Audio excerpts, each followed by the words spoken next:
Good morning, everybody, and thank you for joining us. I'm going to share my screen. Today's session, we're going to talk about what it means to be safe on streets. We have with us today three very engaging speakers.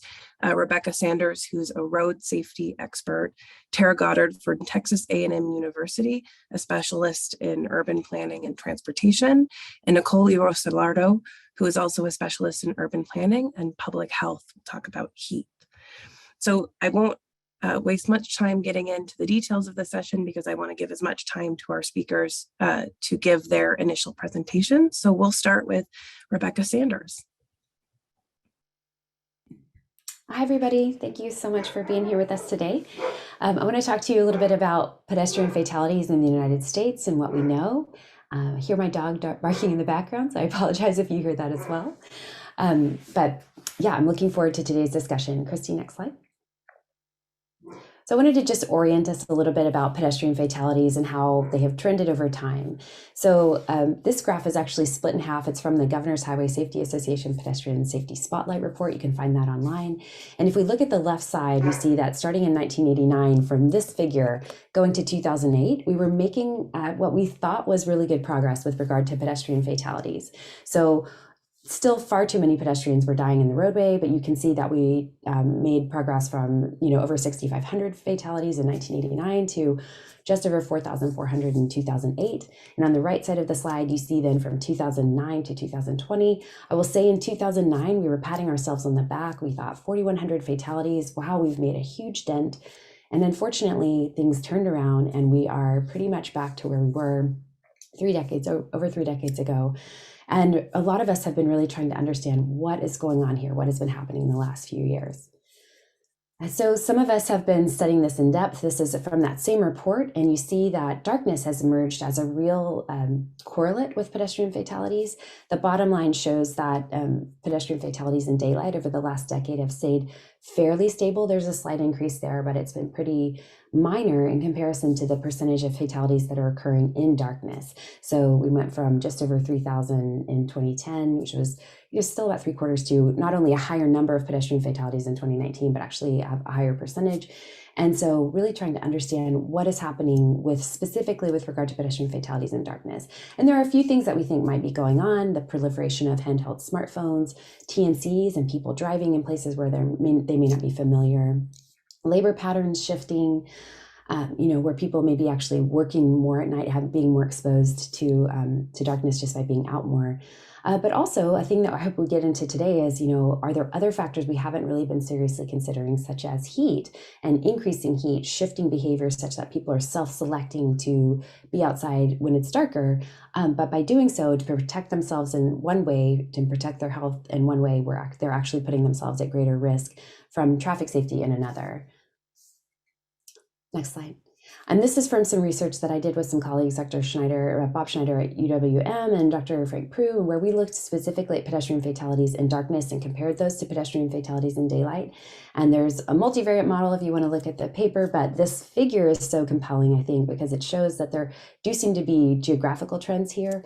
And unfortunately, we're looking at the Sun Belt being by far the worst part of the country, not only in general for pedestrian fatalities having higher numbers on a per capita basis, but actually also having a higher percentage of those fatalities in darkness. So again, we're actually studying this in depth right now through a big NCHRP project, but some of those factors that I was suggesting, the heat, and then also the fact that this part of the country was developed after the automobile, and so it's very auto-oriented, really may be at play here. And so we hope to dig in to really try to shed some light here.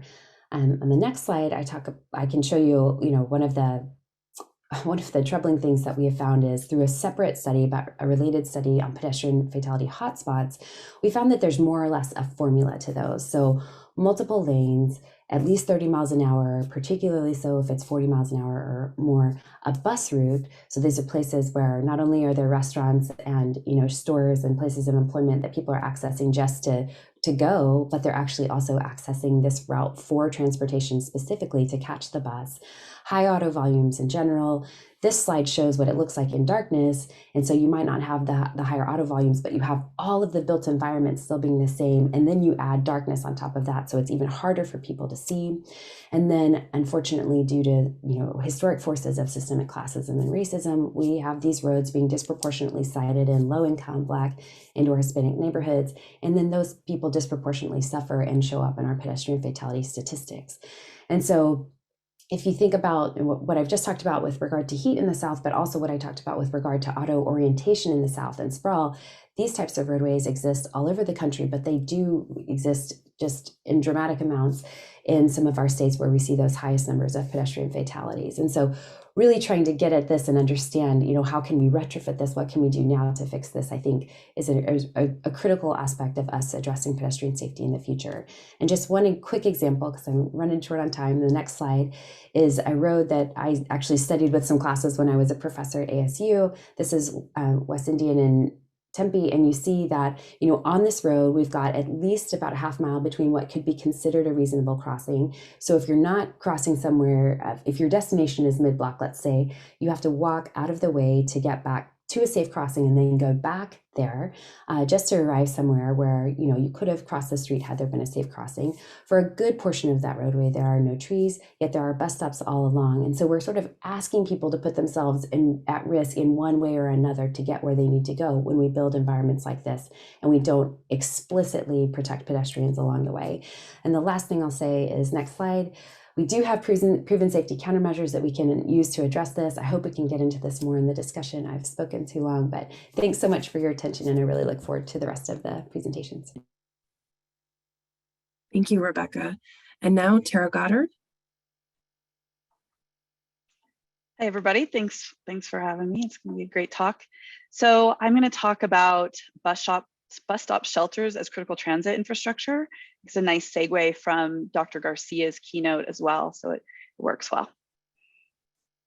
So what you're seeing on this first slide are pictures that my students took.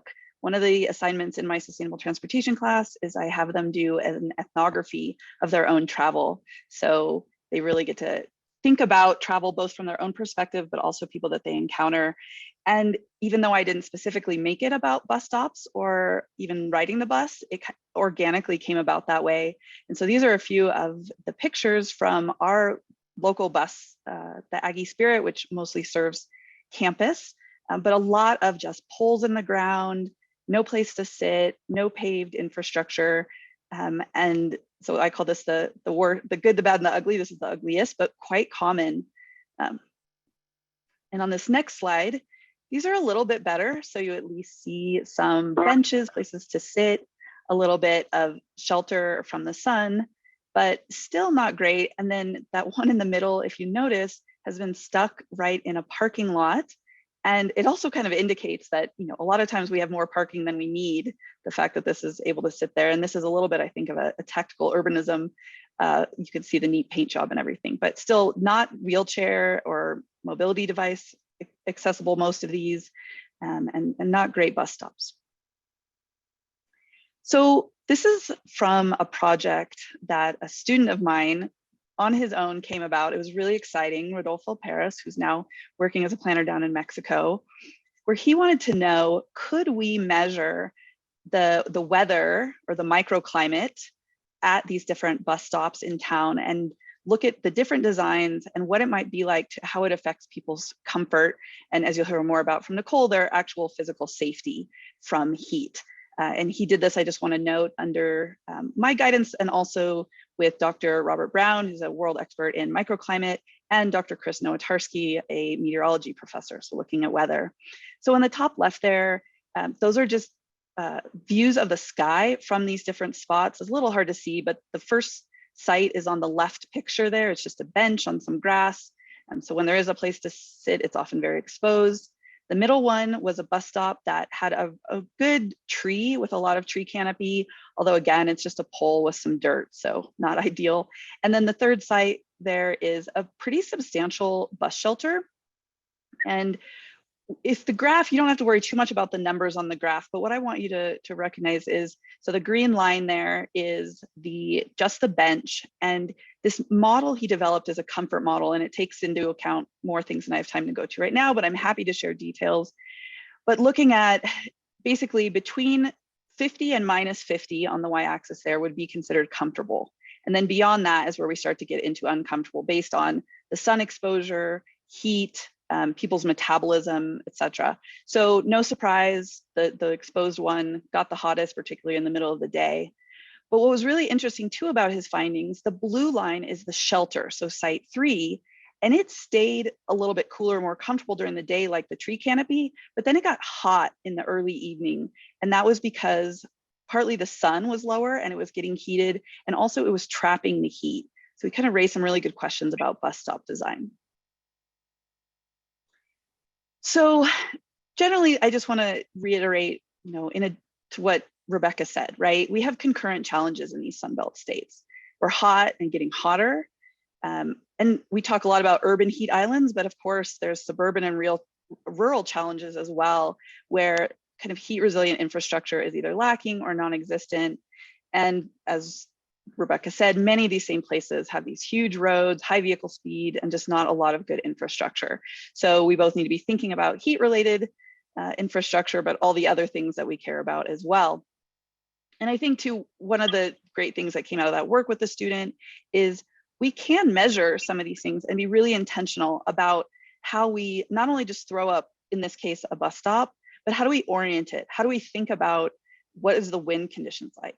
And what is the shade going to be at different times of day and different times of year? And it can make an extreme difference or very significant difference, as you can see on the graph from before, of how comfortable people are, which can really help both the choice riders, like whether they're going to go or not, and other riders, whether they're safe and comfortable, like I think Nicole will get into. Thank you, Tara. And now Nicole Rosalardo.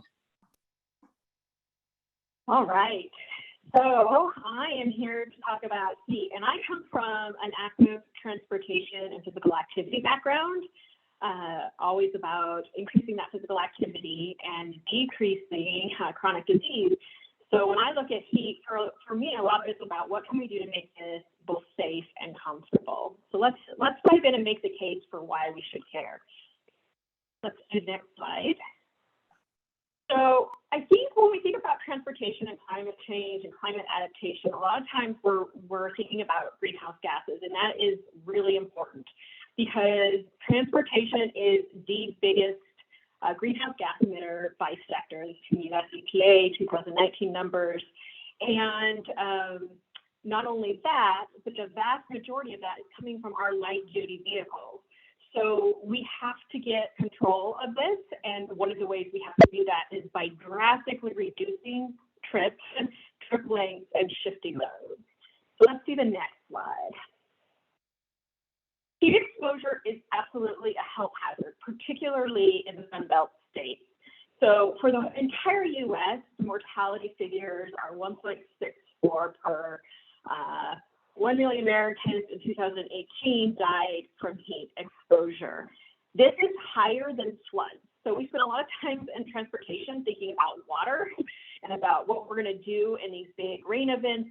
And yet we have a bigger problem with heat exposure itself. And that is much, much higher, probably 3 or 4 times higher the rate will be here in Arizona or in Texas or New Mexico, because we do have higher heat at large. We also have a lot of morbidity, and I'm really interested in this as a chronic disease person, in that, people may not die, but they're super uncomfortable. They get dehydrated, they get heat stress, they have strokes, they go to the hospital, they go to the ER, and all these things can really add up.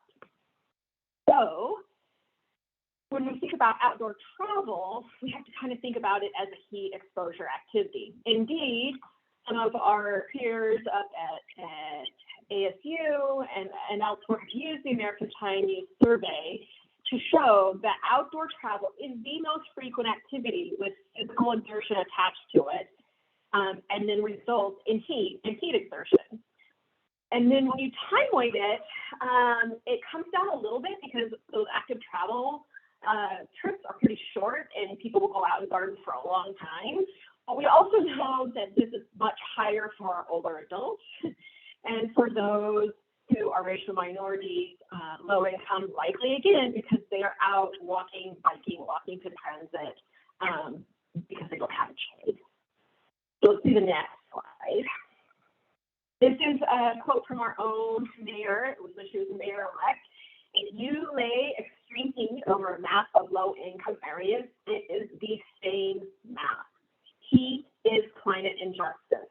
And that is because heat, an urban heat island, is highly, highly, highly correlated with impervious surface, which is highly correlated with our transportation infrastructure. By some estimates, up to 2/3 of the impervious surface in a city, at least half, is associated with transportation, with vehicles, right? And up to 15% in, I think, Phoenix or LA, 10 to 15% have been shown to be for parking alone.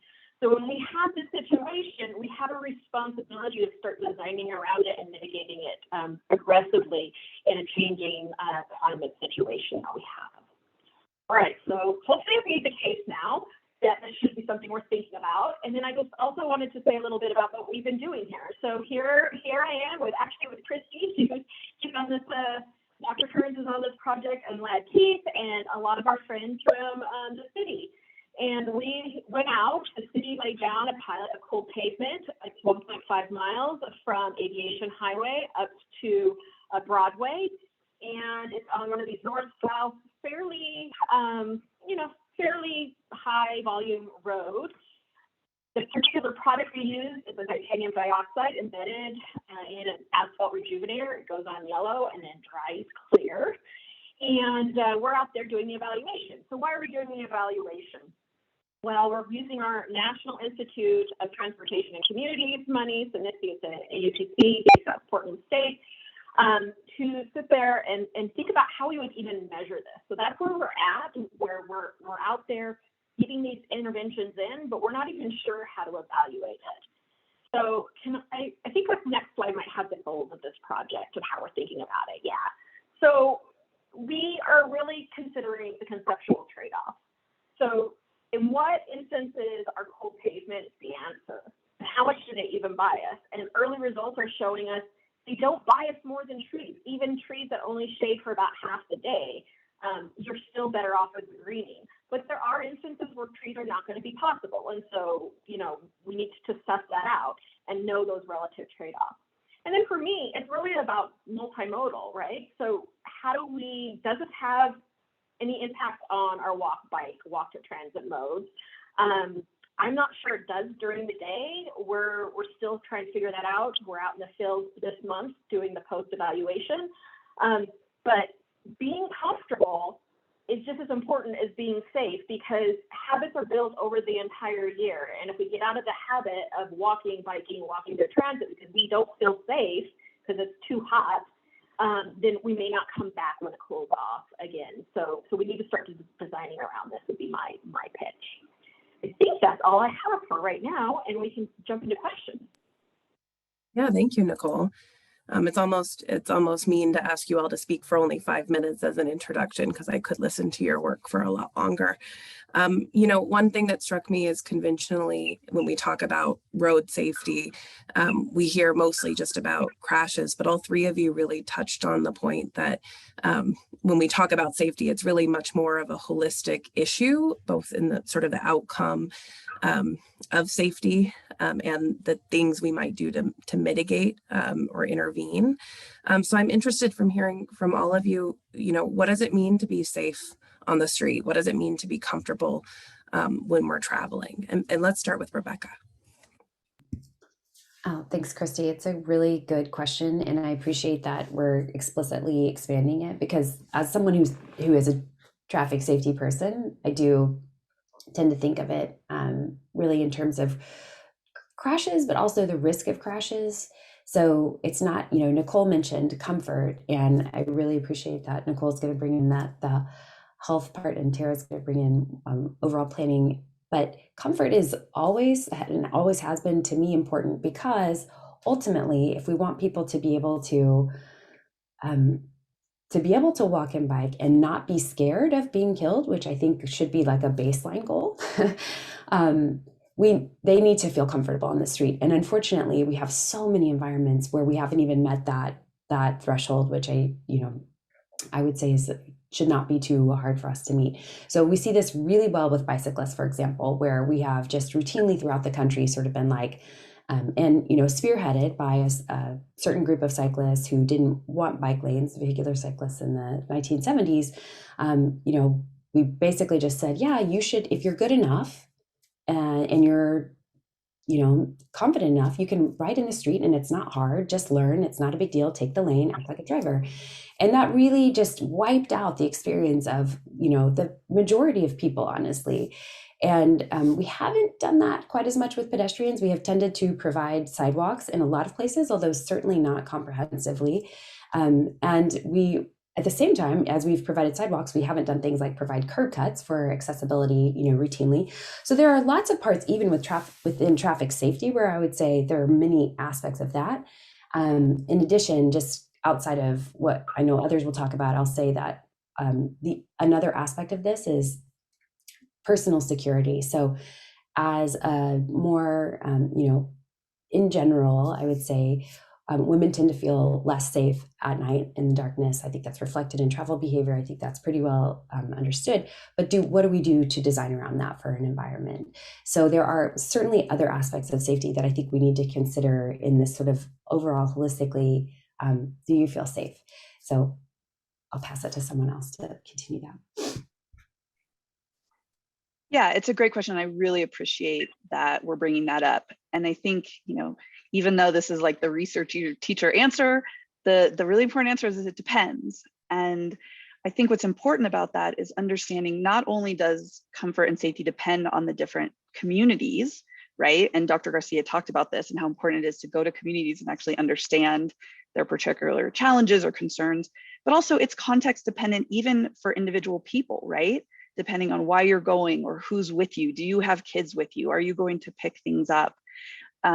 So I think those kind of safe and comfortable things, it depends on the context, but what we can do about that is if we're really understanding the most vulnerable and thinking about that in a very broad, multifactorial way, and we're designing to help those people or those groups or those contexts be safe and comfortable, then everyone else gets uplifted, right? Everyone else is also safer and more comfortable.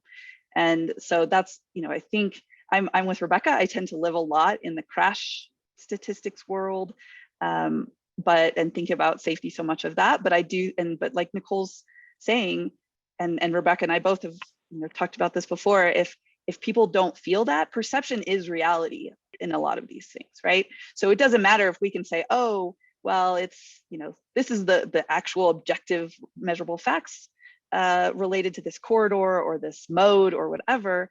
If people themselves aren't feeling comfortable or they're worried about being super hot, I know I'll just say for me, anecdata, like if I know that I have a bus system that's only running every 30, 45 minutes an hour, and so if I miss it, I am really going to be waiting a long time at a bus stop, and it's 90 degrees with 95% humidity. It's a little bit more humid in College Station than Tucson, but then I'm not going to do it if I have any other option. And that might mean skipping a trip entirely and not being part of like what makes my life a whole full life, or it might be choosing to drive or any number of things. So I really appreciate this kind of expansive thinking about safe and comfortable as being really multifactorial and context dependent.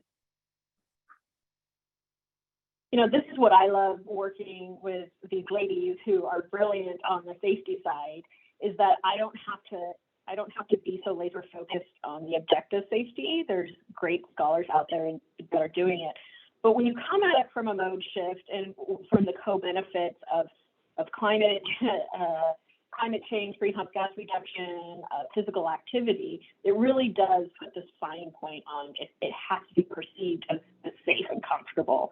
And so yeah, I want statistics, and I am so glad that you all are running them down of what is the attributable design factor that really does get us down to who's safe and not. But at the end of the day, like, we got to do better. That's the bare minimum, right? That we don't kill people on the road.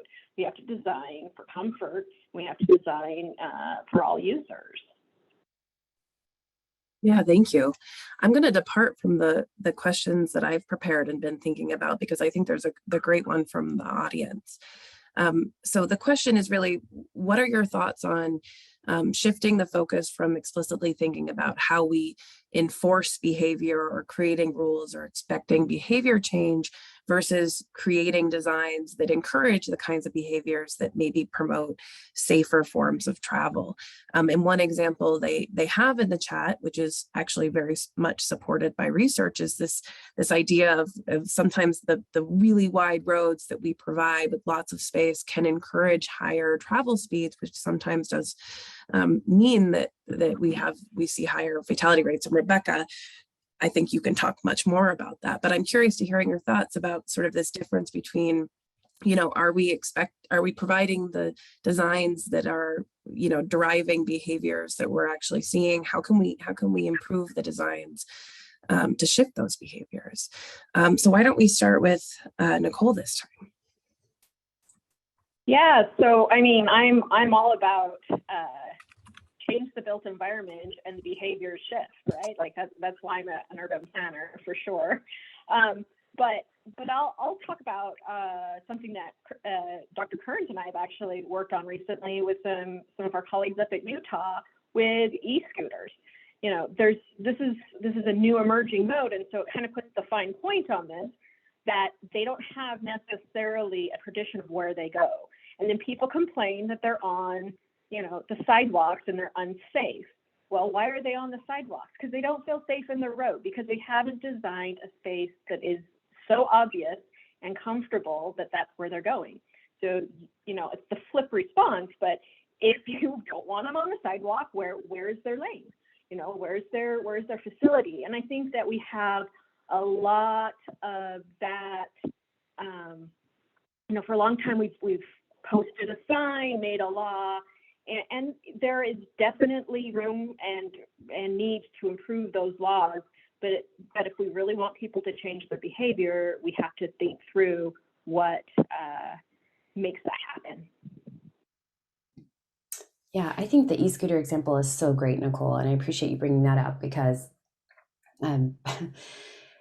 not only are we seeing that clearly the transportation system isn't working perfectly for everyone, because we saw this flocking to e-scooters as another mode, right? And that's something that we didn't talk about. Maybe we'll get to talk about, like, especially in really hot places, it can be critical infrastructure, it turns out.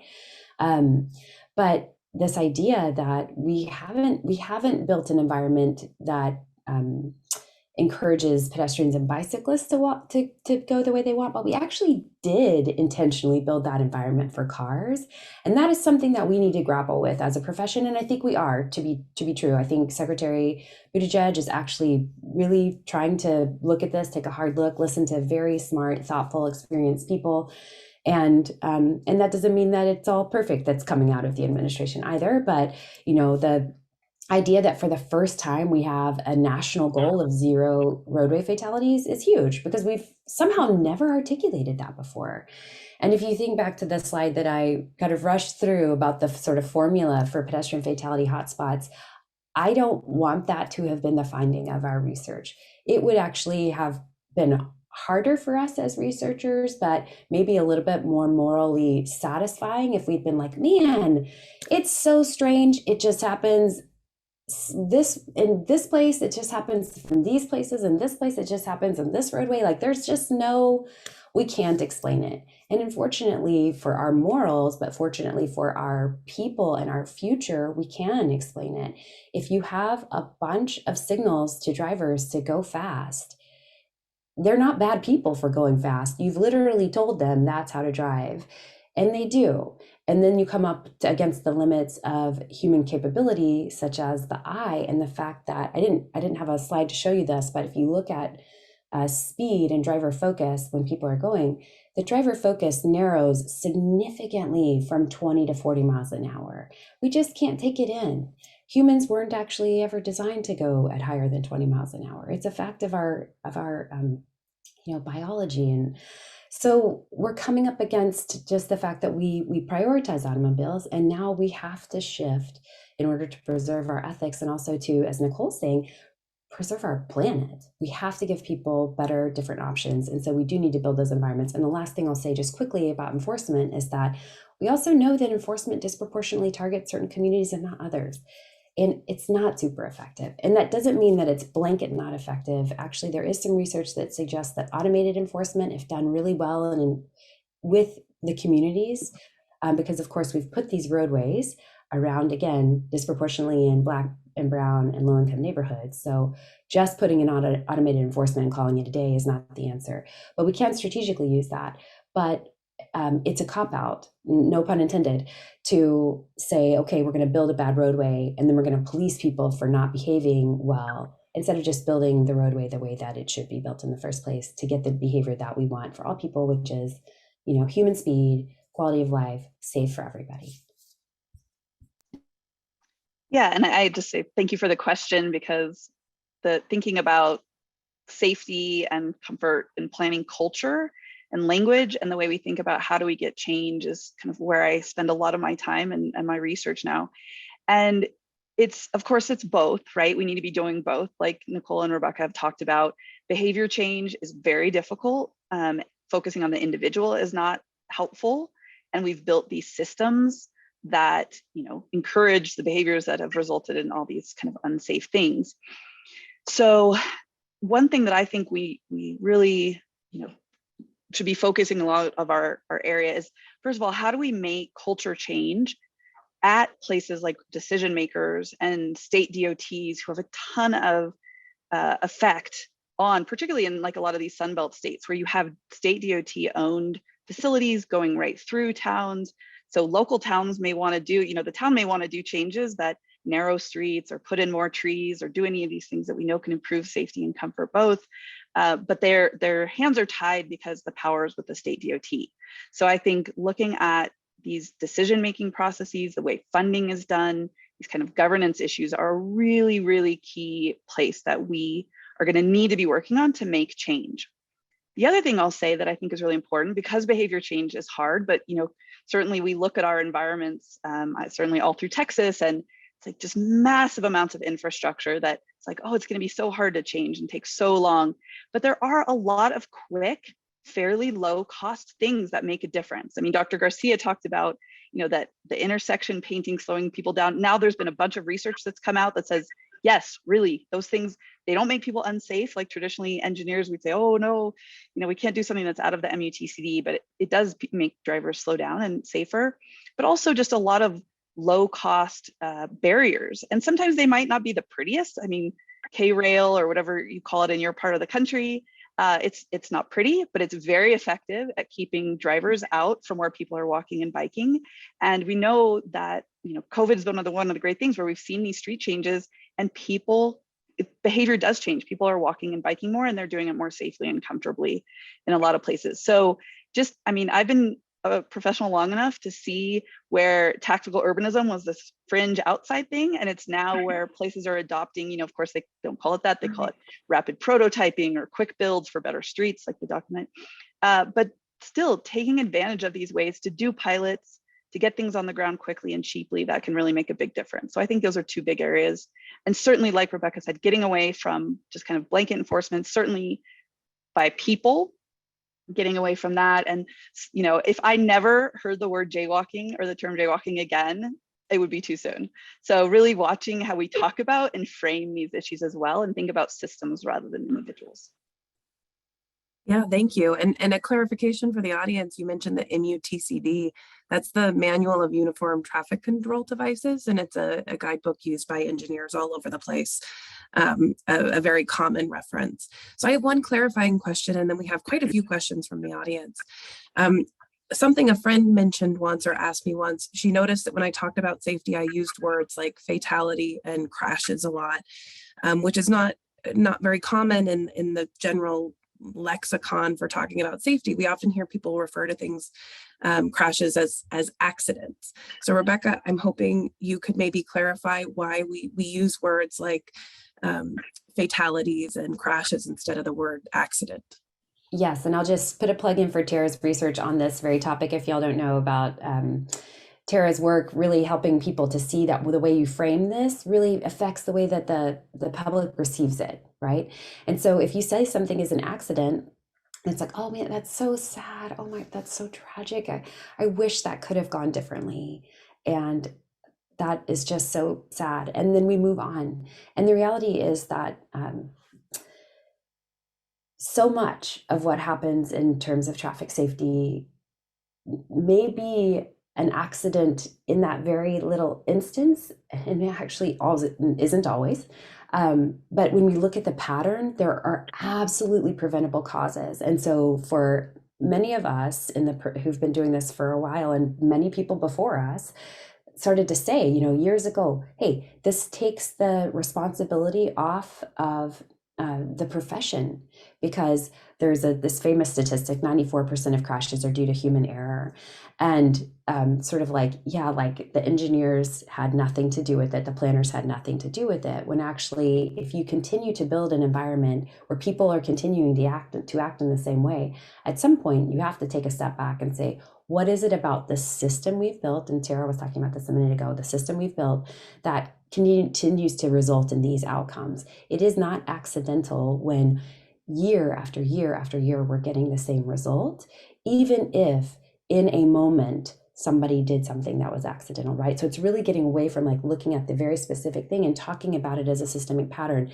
And it's both so that the profession will have more accountability, and also I think, Tara, please correct me if I'm saying anything misrepresenting your work, but also this so that the audience or like the general community will start to understand it differently. Like I talk about this to everybody I know all the time because I'm a total traffic safety nerd, but my best friends have said to me, I had no idea that many people died on our roads. Because why would they know? Because it's not treated as a systemic problem. It's treated as one-off tragic events, and like over which we had no control. So much so that there was a horrible incident fairly recently in DC where a driver ran over someone like in this egregious, it was a horrible situation. And then the newspaper framed it as the driver was cooperative and stayed on the scene.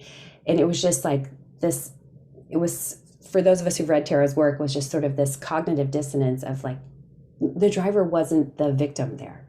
And framing the driver as cooperative after they had, just destructively, I can't even go into the details. Anyway, it was astonishing. So that framing is really important. Tara, if you want to jump in. Yeah, I'll just add two quick things. Thanks, Rebecca. One thing that I really like to highlight about the research we did when we had this experiment showing people different language is not only, it wasn't that, oh, people are like, oh, the driver's more at fault if we call it this or that. It was the solutions that they would support. So people that read something that like, oh, it's an accident and, pedestrian got hit, they're much more likely to support things like a education campaign, which we know is very limited in its effectiveness, right? But when they read it framed as a trend, as a system-wide issue, as some agency on the people with the ability to cause the most harm, which in this case is drivers, they were more likely to support infrastructure change. So sidewalks, lighting, crossings. And so that's a really key piece, I think, of that work that we like to highlight.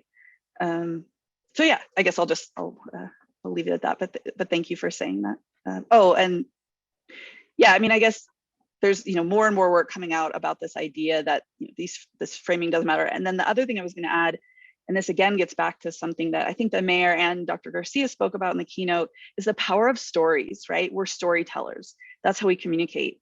And even though I think it's unfortunate that, families of victims end up having to relive their traumas and share these horrible experiences to make change, it has been very powerful and effective. So Families for Safe Streets and Transall out of New York have done a lot of work in this area where it isn't just a fatality, like you're saying, Christy, or like these kind of distancing terms. It's like, no, these are real people's lives that are changed forever.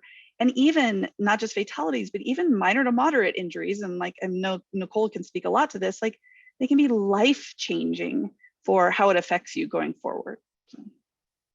Yeah, thank you both. And, I think something that we talk about a lot as academics are not necessarily trained as storytellers, but, we know a lot more now. And to some degree, we have a lot of work to do to get better at communicating the things we learn and letting people communicate to us and contribute to our work as well. So we have a question from the audience, and I think it's for Nicole. So air pollution accounts for 1 out of 5 deaths worldwide, according to a recent Harvard study. I'm not familiar with the study, Nicole, but maybe you are. Does mobile source air pollution factor into the design for public transportation stops, bike, and pedestrian safety? Excellent question. So one thing, this is actually where I tend to spend most of my time. This is a trade-off of different health influences, or different built environment influences on health and different health outcomes. And, the big three are physical activity, chronic disease, air pollution, or the lack thereof, hopefully, safety, our fatalities and injuries. And then I'm increasingly arguing for heat exposure as well. Air pollution is an enormous killer in the world, and particularly in other places. So it's not that we don't have places here in the U.S. that absolutely have an air pollution.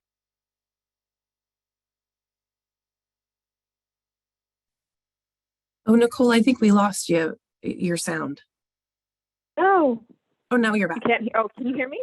Okay, well, I didn't change anything, so who knows? There are places in the U.S. that are absolutely challenged by air quality. And from transportation, I would put, the Long Beach Freeway on that list. Some of the worst air quality in the world, and it is from transport. But by and large, the EPA regulates, and our own transportation, long-range regional plans are tied to regulations to get it down pretty far. But we have this tension where the very thing that we need to do with our transportation system to make it more efficient, to reduce greenhouse gases, and probably to make it more accessible and safer, et cetera, is to create corridors, right, that are high transit corridors, that kind of get everyone into one little space, density is good, these types of things. And that does create a localized problem. And we do have to start designing around it for sure. One of the things that we see that I think is really promising both for air quality, and I think could be promising for heat as well, in terms of greening, is to take, one block in and make that the bike boulevard, right? So there are things that we can do to design around the air quality issues for walk, bike, and walk to transit. But it is always going to be a challenge as long as we have emissions. So I guess that's the other plug to electrify fast as we can. Well, thank you, Nicole. And I think this brings us to, so we have about 5 minutes left, and I have sort of a larger question for all of you to mull over. We have quite a few goals here. Air quality, heat, traffic safety. And that also means agencies like the city of Tucson need to think a lot about their goals and trade-offs of infrastructure, services, amenities, and so on. How do we even begin to start prioritizing what our needs are? Where do we start? And maybe for our audience, how can citizens help? Let's start with Tara. It's a great question, Christy, and of course, a very big one that I think we're wrestling with and have been wrestling with. I think one very important point to make is budgets, right? Money. There's the great saying, I think Brent Tadarian, I don't know, maybe someone said it before him, but if you want to know a community's values, look at its budget. So one thing that's been historically a problem is we maybe have great plans, adopted plans, sustainability, transportation, whatever, for mode shift and things, but there's not any money tied to it, right? So it's very difficult to do much if you don't have money. So I think there's been some good examples. One I worked on as a planner when I was working for the city of Davis, California, is trying to change the prioritization process for projects, right? Because again, if you just have a laundry list of all these projects, it's very difficult to know what to do. So I think every community may be different, but really thinking through how do we go to different communities and figure out, again, what it comes down to is our values. What values do we share about, living whole, healthy, safe lives? And then what are specific projects and needs in these areas? And then again, tying money to it. So it's not an easy question, right? Like as transportation instructors, I think we spend whole semesters trying to wrestle with these questions. And I had a lot of questions from students. Okay, this is all great. Now we know how to design for sustainable transportation. How do we do it? How do we get it done? And I think to your question about citizens is, again, we all are in different places and have different, whether it's caretaking responsibilities or jobs or other things we're facing. So our ability to participate and get involved is going to be really different. But I think finding whatever thing is that works for you and that you're excited about. So maybe it's getting involved with the PTA and looking at school, kids walking and biking to school. Or if you can show up and participate in your local city council meetings and show support for different good projects. Because I think, back to my much earlier thing about decision makers and getting them to change, they need to know that their constituents, they have that support, right? Understandably, politicians have to worry about, getting elected and everything. So, and I think the mayor spoke about this as well, right? Getting involved. And so, but I think not feeling like it's an all or nothing. So every one of us doing our little piece. And sometimes that's also just talking to our neighbors or modeling the behaviors, like, again, walking and biking, or maybe offering to do walking bike school buses. I mean, there's just so many ways. And I think it's just starting. And I think a lot of people, they dip their toe in, they find it, and then, they want to do more. I mean, Tom Flood is very active on Twitter, and he's been doing a lot of talking about how we frame. He's a former auto executive who, as he puts it, became radicalized with his own kids and trying to walk and bike to school with them, and finding that the environment is just terrifying in a lot of ways. And so, I think that's well, I'll leave it at that. Budgets are so important. So I'll just add a couple of things. First, I do think we have to start with equity. And that map that Nicole showed is just astounding, right? That high heat areas are also the areas that have been systemically, experienced systemic disinvestment. We can add the high crash network on there, and it will also align. We see that in every major city, right? So basically all the harms, we need to start there. And one of the keys that I think, because obviously we do need resources to do that. So another key that I would like to see is better performance measurement. So right now, for the federal government, you basically tell them how many fatalities you think you're going to have, and there's no requirement that number go down to receive funding. So we basically talk about safety, but we are not doing much to hold people accountable for it. And who gets left out in that? Always, it's folks who have fewer resources and the most vulnerable. So, we've got pedestrians and bicyclists, disabled users, at the bottom of that, right? Always transit users. So we can do that differently. We can require people to, we can say these are our measures, and if you don't meet them, you have to explain why. Get the black box, just do away with the black box of decision making, daylight it all. We need to understand, because that's how then, to Tara's point, we can hold people accountable. If we don't know how they made the decision, we can't hold them accountable. And the last thing I'll say, because I want to hear from Nicole, is that we need to value people's perceptions as much as we value the hard data. So the great irony of you have to have a certain number of pedestrian deaths to be able to install a pedestrian crossing in certain places in the METCD. It's so crazy. We could just ask people, where do you want to cross, and actually give them a crossing there, right? We don't have to wait for people to die. And I've been talking about perceptions literally since I entered this field, and for a very long time, getting pushback from engineers we can't trust people. What do you mean you can't trust people? To tell you where they feel safe or they don't feel safe? That's ridiculous. And so democratizing that, like you said earlier, Christy, actually learning from communities, bringing them into the process and respecting their experience, and then having performance metrics to make sure we do that and make sure we're actually incorporating what they're saying. I think that could go a long way, I hope anyway. So I'll wrap up real fast by saying yes, yes, yes, and yes. So we absolutely do need to think through what the equitable way to rebuild our communities for all modes and for a more sustainable future looks like. And we have to have the performance measures. We have to ask the community what they feel like, and we have to incorporate that into our funding decisions.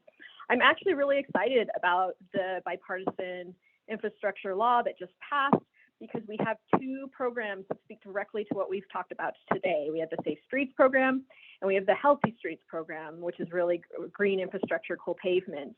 And I'm not as in the weeds with the Safe Streets program, but the Healthy Streets program actually has in the law that EJ areas will be prioritized. And so those are the types of things we need to start thinking through in order to put our values and our money where our mouth is. And hopefully we're turning a corner and not going to be so austere with our budgets, and we can start making big progress. Thank you. Thank you, everybody. We are 2 minutes over, so I will let everybody go, but I want to thank Rebecca Sanders, Nicole Rosalardo, and Tara Goddard. Thank you all for joining us and for a great discussion.